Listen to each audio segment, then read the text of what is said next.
तो दोस्तों गर्मियाँ आ रही है तो क्या है, कूलर की जो मोटर होती है फ्लोराइड जमने से जाम हो जाती है, जलती नहीं है। तो हम आपको एक ऐसा तरीका बताएंगे जिससे आप अपने घर के क्या पड़ोस के घर के कूलरों की मोटर को बिल्कुल ही आसानी से साफ कर सकते हैं, इसके फ्लोराइड को हटा सकते हैं। तो क्या है, अगर इसके ब्रश से हटाते हैं तो बिल्कुल भी साफ नहीं होता, सिर्फ इसके ऊपर की धूल ही साफ होती है। तो हम एक दूसरे तरीके से इसे हटा के आपको दिखाएंगे। तो एक डिब्बा लेंगे, ये खाली डिब्बा है जो कि हम ले लेते हैं। इसके अंदर हम म्यूरेटिक एसिड डालेंगे, ये देखिए नमक वाला एसिड भी बोलते हैं इसे। ये मार्केट में 20-30 रुपये का बहुत ही आसानी से मिल जाता है किराना स्टोर की दुकान पे, तो आप वहाँ से इसे ले सकते हैं। तो इस डिब्बे के अंदर इस म्यूरेटिक एसिड को हम डाल लेते हैं। तो आधा डिब्बा भर लेंगे हम इस म्यूरेटिक एसिड का। अब ये मोटर लेंगे और इस म्यूरेटिक एसिड के अंदर डाल लेते हैं हम।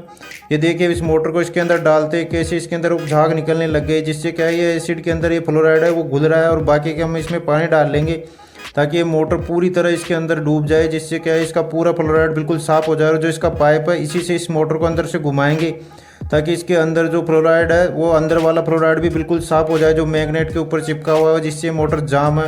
अभी बिल्कुल मोटर साफ़ हो गई। इसके ऊपर जो ये वायर है इसे भी इसके अंदर डाल देते हैं एसिड के अंदर, जिससे क्या है इस एसिड के ऊपर इस वायर के ऊपर जो फ्लोराइड लगा हुआ है वो हट जाएगा और ये वायर बिल्कुल मुलायम हो जाएगा, जिससे ये टूटेगा नहीं। अब इस मोटर को हम इसे बाहर निकालते हैं। तो इसे डायरेक्ट बाहर नहीं निकालना है, क्योंकि डायरेक्ट अगर इसके अंदर हाथ डालेंगे तो हाथ पे जलन लग सकती है।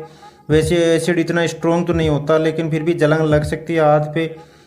तो अब ये देखिए इस मोटर को एकदम नई जैसी कर दिया है ये एसिड। अब इस मोटर के ऊपर जो ये ढक्कन लगा हुआ था जाली, इसे भी बाहर निकालते हैं। अब इस मोटर को बिल्कुल साफ़ कर दिया हमने।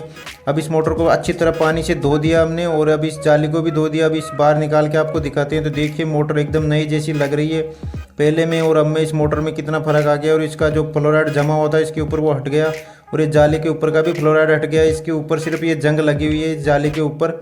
अब इस पानी को तो हम अलग रख देते हैं। अब इस मोटर को आपको दिखाते हैं। तो देखिए मोटर एकदम नई जैसी लग गई पहले में और अब में, आपको फ़र्क साफ बिल्कुल महसूस हो रहा होगा। तो इस मोटर को हम खोल के दिखाते हैं कि इसका मैग्नेट कैसा है और इस मैग्नेट के ऊपर जो फ्लोराइड जमा हुआ था वो हटा या नहीं हटा। तो हम इस मोटर के मैग्नेट को आपको खोल के दिखाते हैं। तो इसे ऊपर के इसके ढक्कन है, इसे हम घुमा के खोलना पड़ता है। तो दोस्तों आप देख सकते हैं कि इसका मैग्नेट है वो उसके ऊपर देखिए बिल्कुल भी फ्लोराइड नहीं जमा हुआ, मैग्नेट एकदम साफ है। तो इसे वापस हम जुड़ देते हैं इस मैग्नेट के इसके ऊपर और इसे घुमा के अच्छी तरह से इसके ऊपर फिक्स करना, नहीं तो अगर मैग्नेट थोड़ा सा भी लूज रह जाता है तो ये घूमेगी नहीं। अब इसके ढक्कन को लगा के आपको दिखाते हैं। तो देखिए एकदम मोटर के ऊपर का फ्लोराइड साफ हो गया। इसके ऊपर जो जंग लगी हुई थी वही साफ नहीं हुई, तो जंग से मोटर जाम भी नहीं होती, क्योंकि जंग सिर्फ बाहर लगती है अंदर नहीं लगती।